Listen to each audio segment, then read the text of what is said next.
পাওনা টাকা আদায়ের আশায় দীর্ঘ ৪ বছর ঘুরেছেন প্রবাসী আলামিন। দোকান কেনার প্রলোভন দেখিয়ে ১০,২০,০০০ টাকা নেওয়া হলেও দোকান তো হয়নি, উল্টো দিনের পর দিন দেওয়া হচ্ছিল শুধুই নতুন অজুহাত। গত ৪ বছর আগে আমি সৌদি আরবে থাকতে আমার বিআই এই মার্কেটে একটা দোকান আছে তার। সে আমাকে বলছে একটা দোকান বিক্রি হবে পলাশ ভাইয়ের নাম করে। তা আমি বলছি যে ঠিক আছে আমি দোকান নেব। দাম কত? এত টাকা। ঠিক আছে কত টাকা? ১০,২০,০০০ টাকা।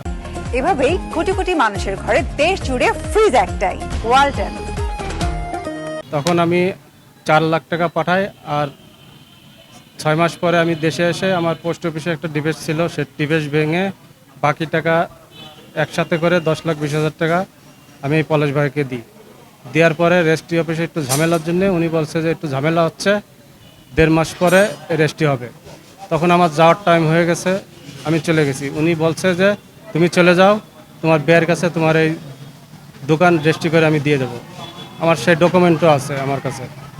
তারপর আজ ৪ বছর হয়ে যাচ্ছে, আমার দোকানও দিচ্ছে না, আমার টাকাও দিচ্ছে না। শারীরিক অসুস্থতা ও তীব্র আর্থিক সংকটে পড়ে অবশেষে পাওনা টাকার জন্য যশোর শহরের RN রোডের রনক সানফ্লাওয়ার টাওয়ারের সামনে ব্যানার ফেস্টুন টানিয়ে অনশনে বসেছেন তিনি। আমি গত ৪ মাস হয়েছে দেশে আসছি। আমার দুটো অপারেশন ছিল, একটা পায়ের রড আছে আর একটা বায়ুপথের। সেটার অপারেশন করার পরে আমার কাছে আর কোনো টাকা পয়সা নেই। এই প্রতীকী নিচ্ছি যশোরবাসীর কাছে যে আমার টাকাটা সুস্থভাবে। দিন এইভাবে যাচ্ছে, ওষুধ কিনতে পারতেছি না। এখন আমার যশোরবাসীর কাছে একটাই অনুরোধ, আমি মামলা করতে চাই না, যেভাবে হোক আমার টাকাটা ওঠানোর ব্যবস্থা করে দেন আপনারা। উনি টাকা চাইলে উনি বলে যে আজকে না কাল দোকান বেচে টাকা দেব, কিন্তু দোকান তো ওনার না, এই দোকান ওনার বোন আর ওনার মার ছিল। এই নিয়ে ওনাদের মধ্যে ঝামেলা হচ্ছে। ঝামেলার শিকার আমি কেন হব? তাদের পারিবারিক ঝগড়ার মধ্যে তো আমার কোনো নেই। সৌদি আরবে থাকাকালীন বিআই মিজানের মাধ্যমে এই টাকা হস্তান্তর করেছিলেন আলামিন। পরবর্তীতে খোঁজ নিয়ে জানা যায় যে দোকানটি দেখিয়ে টাকা নেওয়া হয়েছিল তার মালিকানা নিয়ে পারিবারিক বিরোধ রয়েছে। এই হচ্ছে আমার ছোট বোনের দেবর, এ থাকে সৌদি আরবে। তো এরা আমি বললাম ভাই একটা দোকান বিক্রি হবে, তুই নিবি? তো বললো হ্যাঁ আমি নেব, তুই দেখ কত কি চাই। তো আমি পলাশ ভাইরে বললাম ভাই কয় টাকা কি দাম টাম? তো বললো এরকম 10.5 লাখ মতো আসবে। তো ওরে আমি 10,20,০০০ টাকা দিই।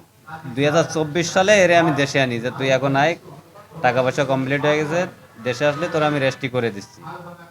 তো 2024 সালে ও দেশে আসে। দেশে আসার পরে পলাশ ও রেস্টি করে দিতে পারে না, ও জাস্ট আমার একটা স্ট্যাম্প করে দিচ্ছে, আলামিনের নামে একটা স্ট্যাম্প করে এসেছে যে আমি এই টাকাটা বুঝিয়ে পাইছি। ও আমার বললো তুমি সৌদি আরবে চলে যাও, আমি মিজানের মাধ্যমে 1-1.5 মাসের মধ্যে তোমার আমি রেস্টি করে দেবো। এদিকে অভিযুক্ত শাহরিয়ার পলাশ টাকা নেওয়ার কথা স্বীকার করে জানান, শরিকি জটিলতার কারণেই হস্তান্তর করা সম্ভব হয়নি।